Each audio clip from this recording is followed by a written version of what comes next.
দেখো আমার প্রিয় বন্ধুরা, এই যে আমার গোলাপ গাছগুলোকে আমি বের করেছি, কারণ সামনে শীতকাল আসছে।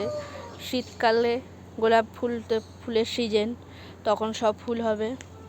তো তার আগে এদের তো একটু পরিচর্যা করতেই হবে, সেই জন্য বের করা।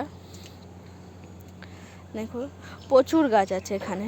এখানে 4টে, 8টা, 10টা, 11টা গাছ আছে। এপাশে একটা আছে, টোটাল 12টা গোলাপ গাছ।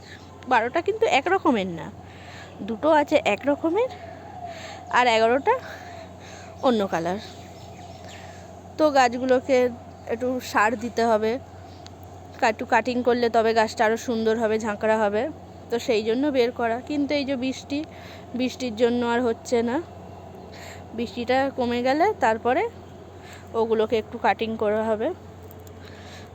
ওই যে মাটি রেডি করাও আছে, ওখানে মাটি চাপা দিয়ে রেখেছে বাবা।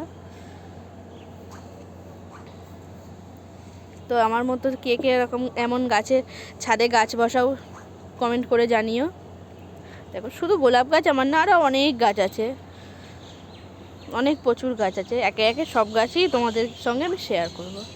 টাটা বন্ধুরা।